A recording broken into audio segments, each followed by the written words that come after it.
किसी शायर ने क्या खूब कहा है कि एक ख़ता हम उम्र भर करते रहे, एक ख़ता हम उम्र भर करते रहे, धूल चेहरे पर थी और आईना साफ हम करते रहे। आज की जो कहानी है वो ज़्यादा पुरानी कहानी नहीं है।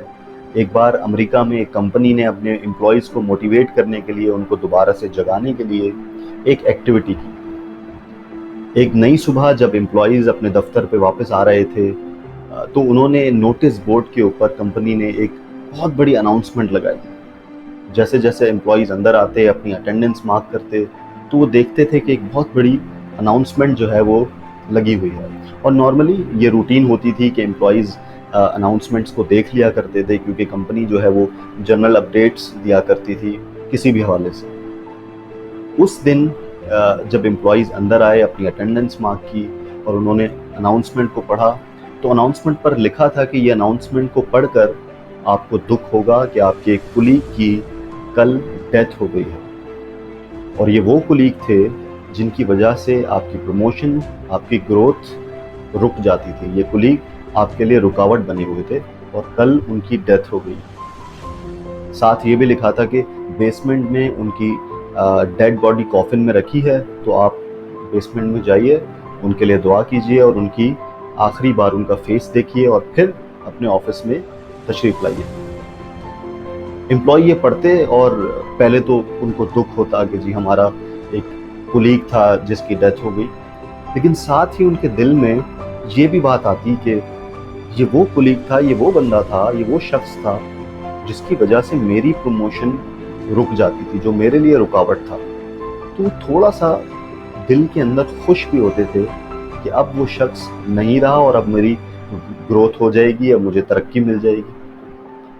जैसे जैसे वो बेसमेंट में आते और कॉफिन के ऊपर से कपड़ा हटाते और कॉफिन के अंदर देखते उस शख्स की आखिरी बार शक्ल देखने के लिए, तो उनके चेहरे पर सन्नाटा छा जाता और ऐसा होता कि उनकी ज़िंदगी में कोई धचका सा लगा है। अजीब सा माहौल उनके चेहरे पर बन जाता था, अजीब सी कैफियत हो जाती थी, क्योंकि उस कॉफिन के अंदर कोई डेड बॉडी नहीं थी। उस कॉफिन के अंदर एक आईना रखा होता है, मिरर रखा होता है। और जब जब एम्प्लॉई उस कॉफिन का कपड़ा हटा के उसके अंदर देखते हैं, तो उन्हें अपनी शक्ल नज़र आती है। और साथ ही ये नोट भी लिखा होता है कि ये है वो शख्स जिसकी वजह से आप तरक्की नहीं कर रहे, ये है वो रुकावट जिसकी वजह से आपको कामयाबी नहीं मिल रही। ये देखने के बाद तमाम ही एम्प्लॉयज़ अजीब कैफियत के अंदर अपने सीट्स पर जाते और एक सोच में गुम हो जाते। दोस्तों, हमें ज़िंदगी में लगता है कि हमारी कामयाबी, हमारी प्रमोशंस, हमारी खुशियाँ किसी वजह से रुकी हुई हैं। हमें लगता है कि जहाँ हम जॉब करते हैं या जहाँ हम काम करते हैं, वहाँ पे जो हमारे कोलीग्स हैं, हमारे दोस्त हैं, हमारे पार्टनर्स हैं, वो हमारी ग्रोथ में रुकावट बन जाते हैं। हमें लगता है कि हमारी पर्सनल लाइफ में हमारे जो रिश्तेदार हैं, वो शायद खुश नहीं होते कि हम कामयाब हो जाएं और वो हमारी नाकामी के लिए एफर्ट्स करते हैं। हमने एक्सक्यूज़ बना लिया है कि अगर हम कामयाब नहीं हो सकते, अगर हम एफर्ट्स करना नहीं चाहते, अगर हम खुद को बदलना नहीं चाहते, तो हमारे पास एक एक्सक्यूज़ है कि हमारे जो कोलीग्स हैं, हमारे सराउंडिंग के जो लोग हैं, वो हमारे लिए रुकावट बनते हैं। किसी ने बड़ी कमाल की बात की है कि न दिन बदलेगा न रात बदलेगी, न दिन बदलेगा न रात बदलेगी, न बदलेंगे चांद और सितारे। बदलना है तो खुद को बदलो, क्यों बैठे हो दूसरों के सहारे।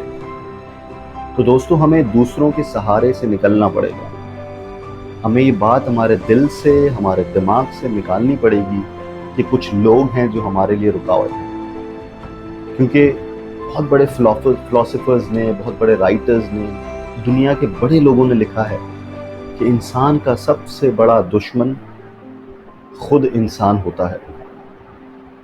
तो अगर आप चाहते हैं कि आप अपनी ज़िंदगी में ग्रो करें, अगर आप चाहते हैं कि आप एक्सेल करें, अगर आप चाहते हैं कि आपको कामयाबी, आपको प्रमोशंस मिलें, तो दूसरों का सहारा छोड़ें। ये बात दिमाग से निकाल देंगे, मेरा जो कोलीग है वो क्या कर रहा है। आप बदलें खुद को, आप एफर्ट करें, आप अपने अंदर अपनी पर्सनैलिटी को ग्रो करें, अपनी पर्सनैलिटी को डेवलप करें, ताकि कामयाबी, प्रमोशंस, ग्रोथ आपके लिए भी हो। मैं हूं मुर्तज़ा अली, दुआओं में याद रखें।